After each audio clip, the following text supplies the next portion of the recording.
할렐루야. 유치원에 소풍을 갔는데 아이들이 경찰서 옆에 붙어있는 현상수배범의 사진을 보게 되었습니다. 한 아이가 선생님께 물었어요.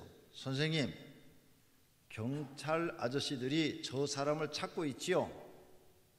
그러자 선생님이 그렇단다. 아이가 다시 물었습니다. 한참 생각을 하더니 말을 했어요. 선생님, 그런데 저 사진 찍을 때는 왜 안 잡았어요?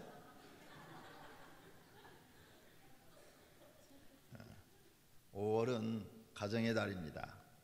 그래서 5월은 첫 주일에 어린이 주일, 둘째 주일엔 어버이 주일, 셋째 주일엔 스승의 주일, 넷째 주에는 부부의 주일로 지킵니다.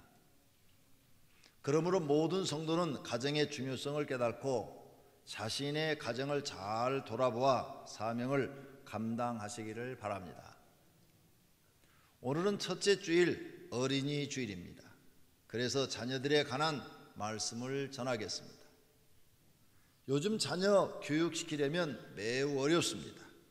어려운 이유는 자녀들이 보고 자라는 환경이 옛날과 다르게 변해 있기 때문입니다.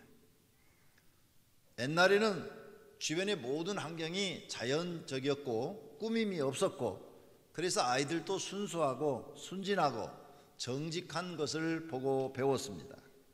그런데 요즘은 너무나 많은 문화가 발달함으로 인해서 다 꾸며졌기 때문에 웅장하게 보이고 멋있게 보이고 사치스럽게 보이고, 그렇게 하다 보니까 세상 사는 것이 복잡해져서 거짓이 많아지고 또 허영에 들뜬 사람들이 많아져서 TV나 이런 드라마를 통해서 허영적인 것을 마음에 받아들여 그걸 보고 자랍니다.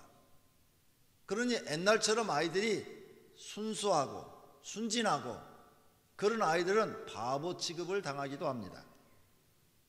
요즘 아이들은 TV를 보고 빨리 배우기 때문에 많은 지식을 짧은 시간에 빨리 배우게 됩니다.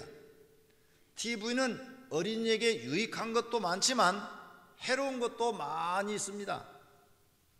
좋은 것도 빨리 배우지만 나쁜 것도 빨리 배우는 단점이 있습니다. 그래서 어린아이들이 TV를 보고 빨리 나쁜 걸 배워서 그대로 행동해서 요즘 초등학생들이 사고를 치는 걸 보면 옛날 어른들이 사고 치는 것과 같은 그런 사고를 치는 것들을 볼 수가 있습니다. 또 요즘 어린아이들은 부모를 존경하거나 어려워하지 않습니다. 옛날에는 부모님, 선생님 하면 하나님처럼 생각이 되어져서 잘했든 잘못했든 꼼짝 못하고 그냥 야단 맞고 그랬는데, 요즘 어린아이들은 보고 들은 게 너무 많아가지고 부모님한테 절대 안 져줍니다. 고집이 센 아이는 끝내 자기 고집을 꺾지 못하고 부모님이 오히려 져주고 있는 그런 가정들도 보게 됩니다. 또 요즘 자녀 교육이 어려운 이유는 자녀 교육에 모범적인 규범이 없습니다. 옛날에는 명심보감이나 삼강오륜 같은 자녀 교육 지침이 있었는데 요즘은 그런 교육이 없습니다. 그래서 부모님들이 자녀를 어떻게 교육해야 될지 규범 없이 그냥 편한 대로 아이가 해달라는 대로 다 해주면서 자녀를 키우다 보니까 아이들이 도덕과 윤리나 교양이나 이런 인성교육이 굉장히 부족한 것을 보게 됩니다. 부모들이 너무 바빠서 또 자녀와 같이 인성교육을 시킬 시간이 없습니다. 아침 일찍 일어나서 직장에 남편과 아내가 출근을 합니다. 그리고 저녁 늦게 퇴근해서 저녁 해먹고 씻고 잠자기 바쁩니다. 그래서 자녀들과 얼굴은 보지만 대화할 시간이 별로 없습니다. 그래서 자녀들도 또 바쁩니다. 학교 갔다 와야지, 또 학원 두세 군데 갔다 와야지, 또 숙제해야지, 컴퓨터도 좀 해야지, TV도 좀 봐야지. 아이들도 시간이 없어요. 그러다 보니까 인성 교육이 전혀 안 되고 있다고 합니다. 그래서 자녀 교육이 갈수록 더 어렵다 이렇게 말합니다. 아이들이 정서적으로 안정되게 성장해야 되는데 아이들이 자라고 있는 지금 주변 환경이 그렇지 못합니다. 그래서 갈수록 끔찍한 사건들이 일어나서 뉴스에 나오고 있는 것입니다. 이러한 문제를 어떻게 정리해서 잘해야 우리 자녀들을 바르게 양육할 수 있을까 함께 고민해 볼 문제인 것입니다. 오늘 본문은 자녀들에게 무엇을 어떻게 가르칠 건가를 말씀하고 있습니다. 모세 시대 때 자녀를 어떻게 가르칠까 하는 규범이 없는데 하나님께서 모세에게 주신 겁니다. 너희는 자녀를 이렇게 가르쳐라 하고 자녀 교육의 목표를 줬는데 하나님을 사랑하라 이걸 가르쳐라. 하나님을 사랑하는데 구체적으로 어떻게 사랑하느냐? 마음을 다하고 뜻을 다하고 힘을 다하여 사랑하라 목표를 주었습니다. 이렇게 모세 시대 때도 자녀 교육의 목표를 하나님이 분명하게 주었어요. 그리고 하나님을 사랑하는데 이 하나님을 사랑하는 교육을 자녀한테 시키는데 그러면 어떻게 가르쳐야 되느냐? 집에 있을 때도 가르쳐라, 길을 걸어갈 때도 가르쳐라, 누웠을 때도 가르쳐라. 누워서도 너 하나님 사랑하냐? 물어보라는 거예요. 예, 어떻게 사랑해? 마음과 뜻과 힘을 다해 사랑합니다. 이렇게 가르치라는 거예요.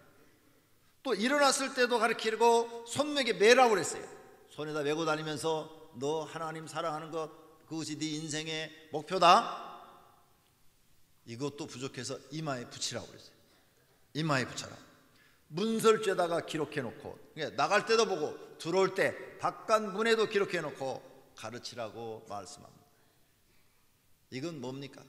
목표를 정했으면 그 아이가 목표대로 성장하도록 주야 가리지 말고 어느 곳에든지 자주 교육을 하라는 거죠.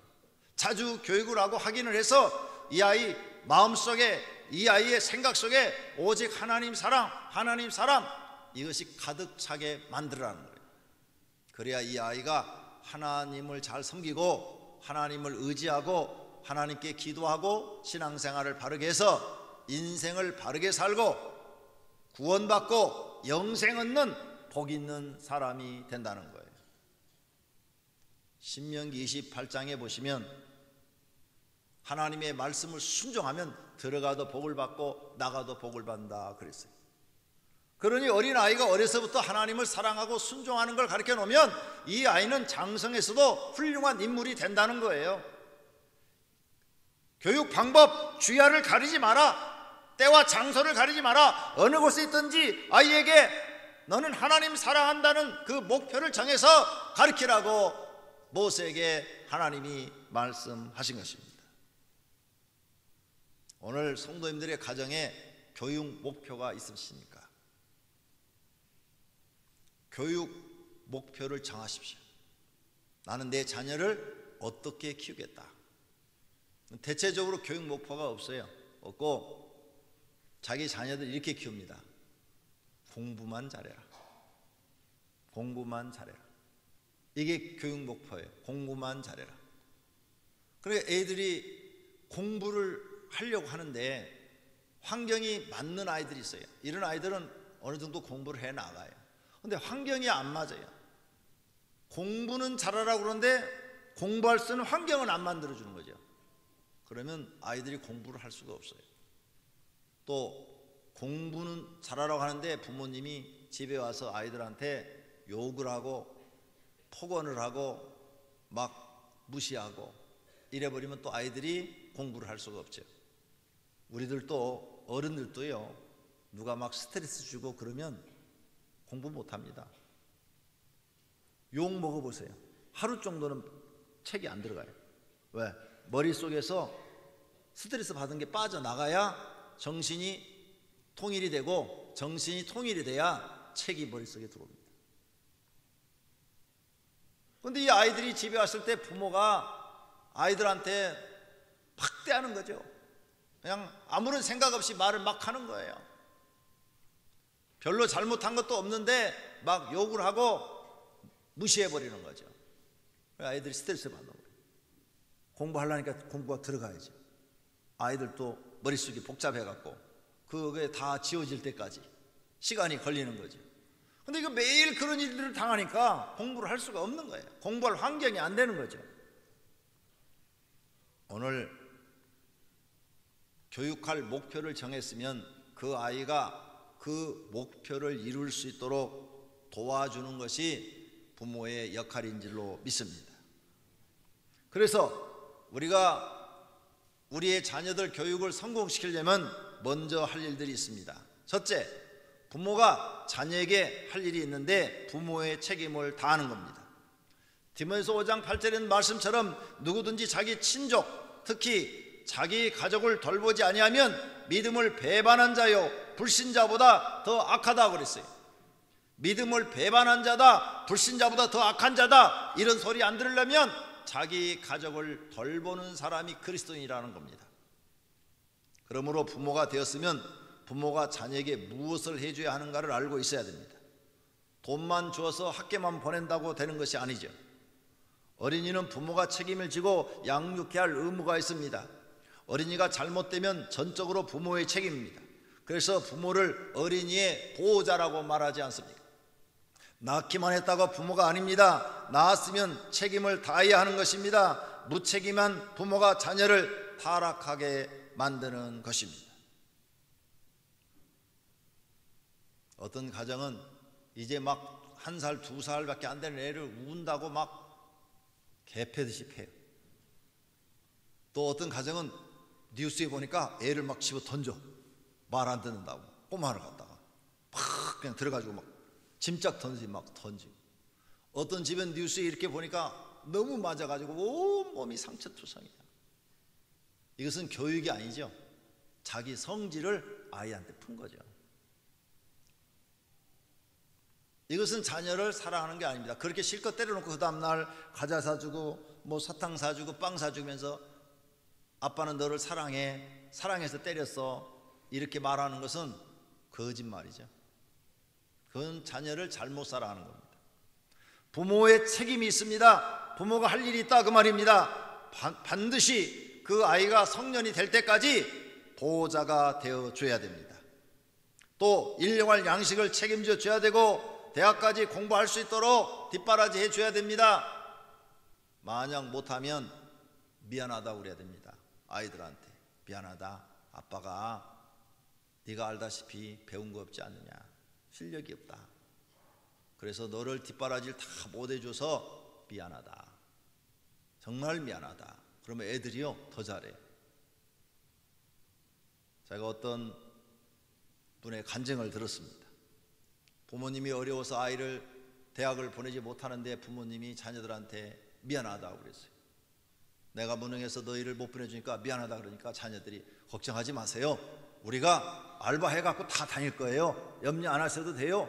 그래서 알바해가지고 돈을 벌어서 오히려 아버지 선물을 사다 주대, 어머니 선물을 막 사다 주는 거야. 더 일찍 처리되는 거예요. 돈이 없다고 그래서 자녀를 훌륭하게 교육 못 시키는 건 아닙니다. 자녀와 마음만 서로 이렇게 교제만 화목하게 잘 되면 자녀들이 부모가 어려움 당하는 것을 이해만 하면 그 자녀들도 다 훌륭하게 될 수가 있습니다. 그러나 부모의 책임이 있다는 것은 부모가 잊어버리면 안 됩니다. 책임지지 못할 것 같으면 낳지를 말아야죠. 그래서 어떤 애들이 막 대들 때 이런 애가 있어요. 왜 나를 낳았어요? 누가 나라고 그랬어요? 책임지지도 못하면서. 이렇게 덤비는 애들도 있어요. 그럴 때는 부모가 미안하다 그래야 돼요. 미안하다, 아빠가 너에게 다 못해서 정말 미안하다, 엄마가 너에게 다 못해서 정말 미안하다. 부모님들도 자녀들한테 잘못했을 때는 사과할 줄을 알아야 됩니다. 그래야 자녀가 그 마음을 그대로 받고 나아가서 삐뚤어지지 않고 더 열심히 사는 거예요. 더 열심히. 근데 이런 게 안 돼 있어요. 그리고 오히려 야단만 해요. 이 새끼 저 새끼 막 상상도 할 수 없는 막 폭언을 들어요. 그럼 애는 나가가지고 자기 감정을 어떻게 할지를 몰라요. 그러니까 엘리베이터 타가지고 모르는 애를 막 칼로 막 쑤셔가지고 죽였잖아요. 부모한테 야단 맞고 자기 감정을 자기가 주체를 못하는 거예요. 별로 잘못한 것도 없는데 너무 심하게 야단 맞으니까 자기 감정을 자기가 어떻게 통제를 못하니까 그냥 엘리베이터 안에서 전혀 모르는 여학생을 막 죽여요. 이런 비극이 일어나는 거죠. 그러므로 우리는 부모의 책임이 있다는 걸 잊어버리지 마세요. 나는 우리 교회 성도님들한테 자녀 많이 낳는 거 권장하지 않습니다. 국가에서는 많이 낳으라고 그래요. 그럼 국가에서 다 책임져 줘야죠. 자녀 하나 교육시키는데 몇 억씩 들어갑니다. 둘 교육시키면 최소한도 4억, 대학교까지 졸업시키는데 5억 들어간대요. 그럼 하나 더 나면 2억이 늘어나는 거예요. 4명 나면 10억 들어가는 거예요. 근데 국가에서는 무조건 많이 나래. 어떤 목사님들은 하나님 주신 것 제한하지 말고 많이 나래. 그럼 12명 나. 어떤 목사님 12명 낳았다고 뉴스에 나오더라고. 훌륭하신 분이야. 근데 그 집 사는 모습이 다 TV에 방송돼서 나옵니다. 굉장히 어렵더구만요. 말로 할 수 없이 어려워요. 여러분, 부모는 자녀를 낳았으면 책임을 져야 될 줄로 믿습니다. 부득이 사업하다 실패해가지고 어려움을 당하면 자녀들한테 미안하다고 하시면 돼요. 그러면 자녀들 다 이해를 해요. 우리 부모님은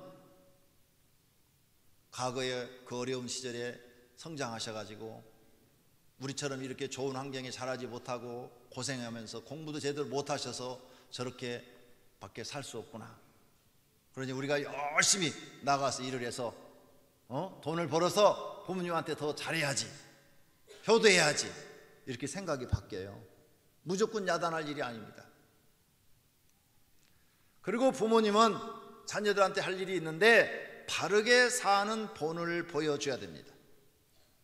성경에 말씀합니다. 또 아비들아, 너희 자녀를 노엽게 하지 말고, 자녀를 화나게 하지 말라는 거예요. 그런데 부모들이 자녀를 화나게 해요. 평상시 이 말을 너무나 잘못하고 있어요. 본을 보이셔야 됩니다.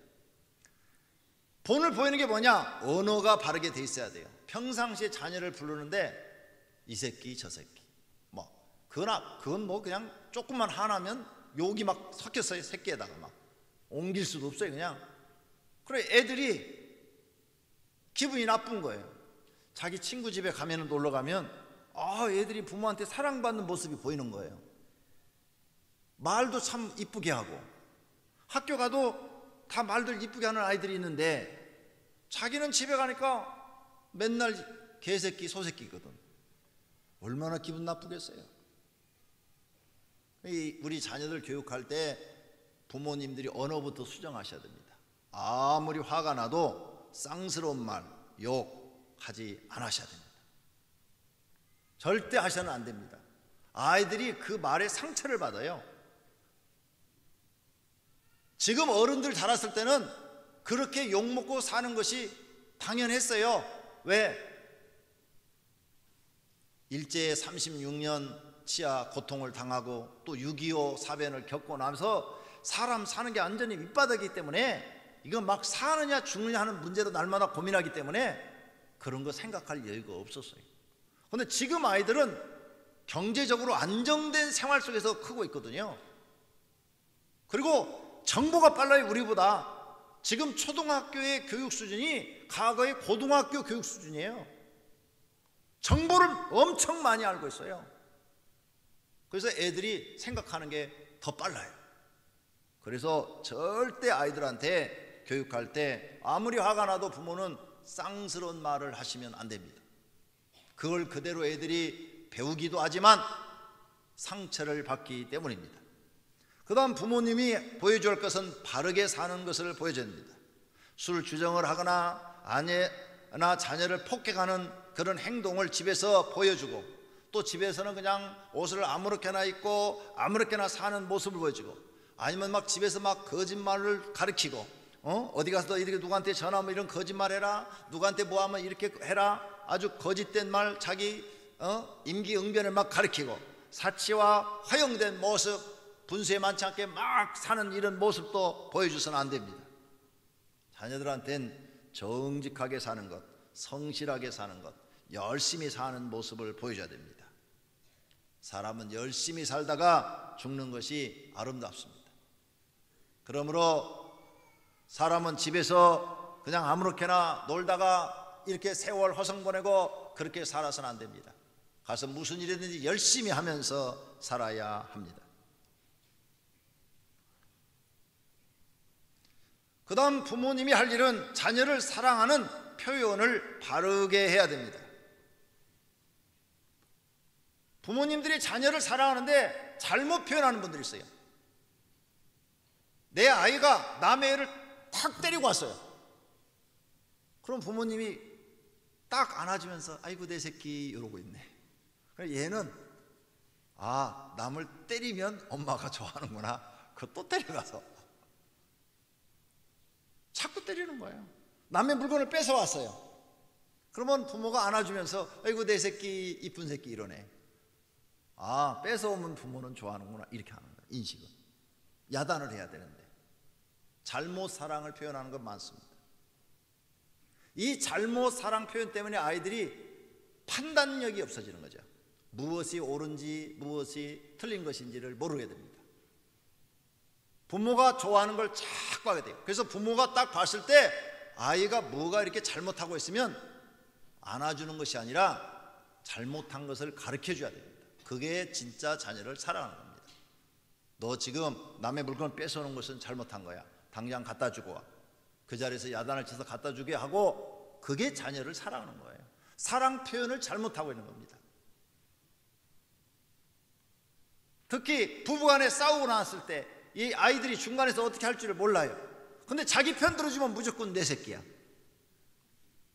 이 아이들은 이제 눈칫밥을 먹게 되는 거죠. 양쪽에 편 들어주면서. 그래서 아이들이 요령을 배우게 됩니다. 정직을 배우지 못하는 거죠. 또 우리가 사랑을 표현하지 못하는 분들이 계셔요. 내성적인 성품을 가진 아빠들, 엄마들.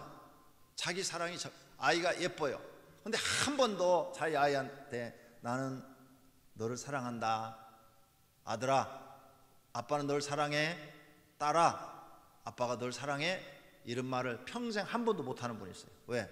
사랑한다는 말은 부끄러워서. 그분은 자녀들한테만 못하는 게 아니라 자기 부인한테도 평생 못해요. 그런 성품을 가진 분들이 있어요.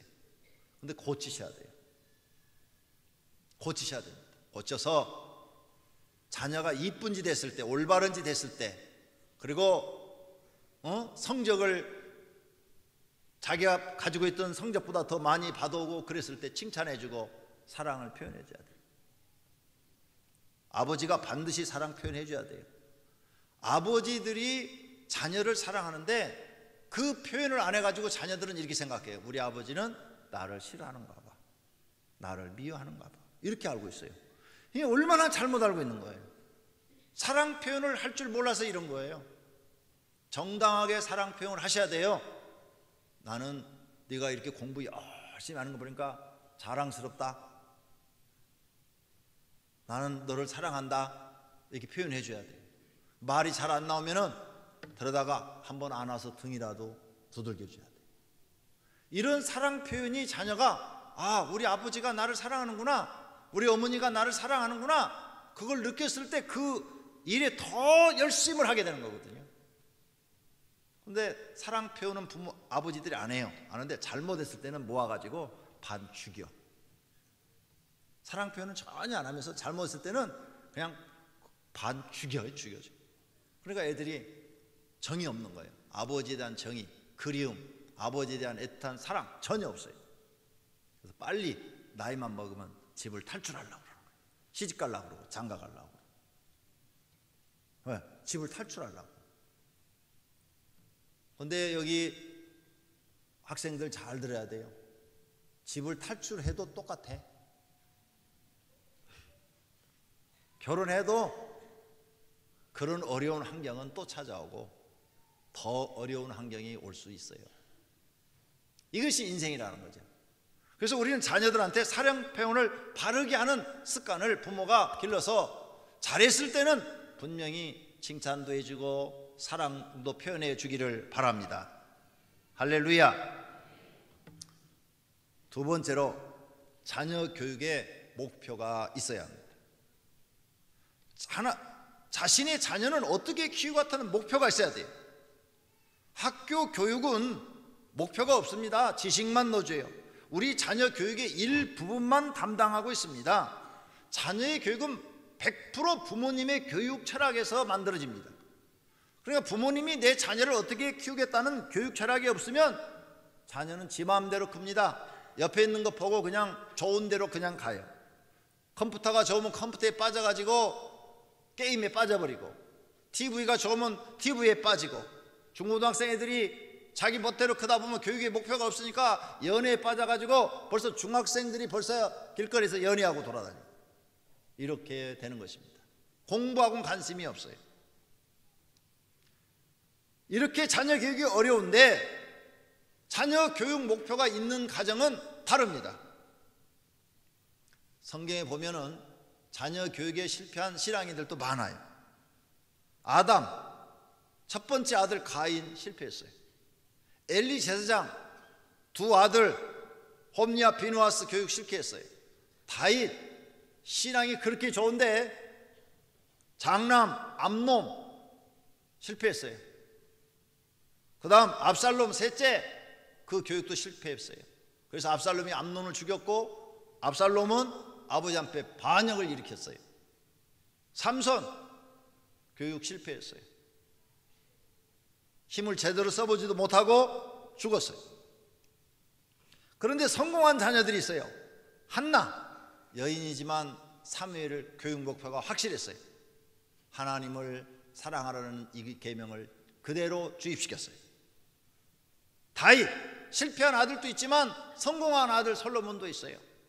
솔로몬은 환경이 실패할 수밖에 없는 환경에서 태어난 아들인데 신앙을 물려받아서 하나님 앞에 복받는 왕이 되었습니다.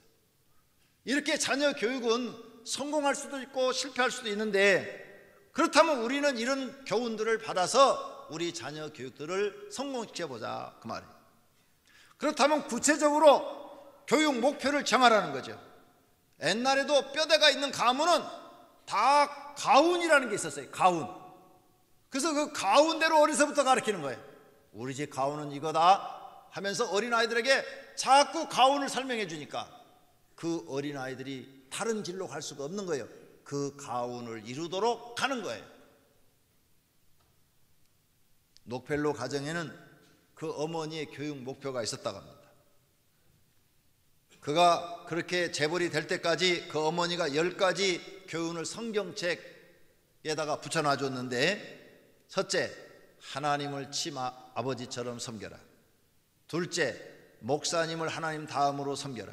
셋째, 주일 예배는 반드시 드리는데 본교회에서 드려라. 넷째, 오른쪽 주머니는 항상 11조 주머니에서 11조를 넣어라. 다섯 번째, 누구와도 원수 맺지 말라. 모든 사람과 화평하라는 거죠. 여섯 번째, 잠자리에서 일어나면 아침 일찍이 삶의 목표를 정하고 기도하라. 일곱 번째, 저녁에 잠들기 전에 하루의 생활을 반성하면서 회개해야 한다. 여덟 번째, 하루의 일과를 시작하기 전에 반드시 성경을 읽어라. 아홉 번째, 남을 도울 수 있으면 마음껏 도와라. 열 번째, 예배 시간에는 항상 앞자리에 앉아라.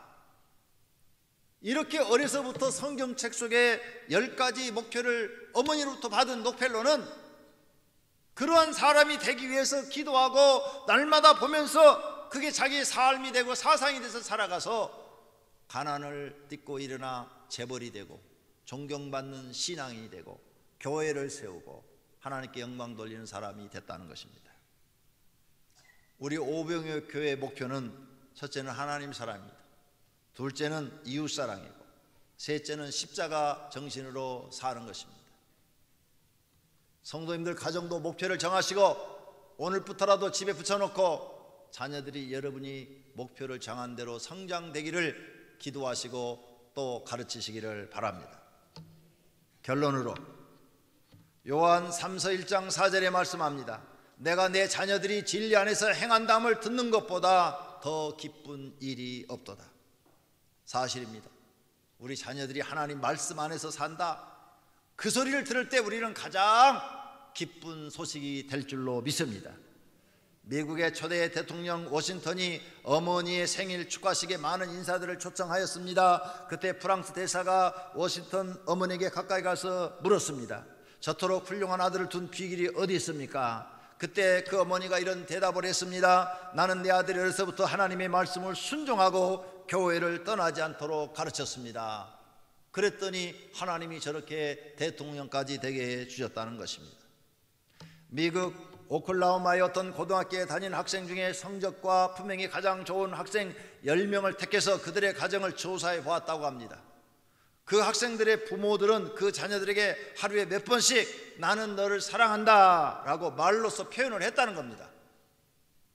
이 사랑을 받고 큰 아이들은 다 공부를 잘하는 아이들이 됐는데, 반대로 성적이 나쁜 애, 또 행동도 아주 나쁜 애, 좋지 못한 애 10명을 조사를 했더니 그 아이들은 부모님한테 사랑한다 하는 소리를 못 들어봤고 컸다는 거예요. 부모님이 나는 너를 사랑한다 하는 얘기를 못 들고 맨날 집에 가면 부부가 싸우는 것, 그 다음에 아버지가 주정하는 것, 어머니가 짜증 부리는 것, 이런 것만 보고 컸다는 거예요. 오늘 사랑하신 성도님들의 가정에 교육 목표가 세워지기를 바랍니다. 그리고 자녀를 사랑하는 데 바르게 사랑 표현을 하시기를 축원합니다. 오병이어 교회 성도님들의 가정의 자녀 교육 목표가 이 세 가지가 되었으면 합니다. 하나님 사랑할 줄 알고, 이웃 사랑할 줄 알고, 십자가 정신이 무엇인지를 알고 깨닫고 그렇게 사는 자녀를 만드신다면 여러분의 자녀는 믿음으로나 세상으로나 어느 곳에 가도 칭찬받고 성공하는 자녀가 될 줄로 믿습니다. 모두가 자녀 교육 잘 시켜 행복하시기를 예수님의 이름으로 축원합니다. 오늘 말씀을 생각하며 통성으로 우리에게 맡겨진 자녀 교육 잘 시키게 해달라고 기도하십시다.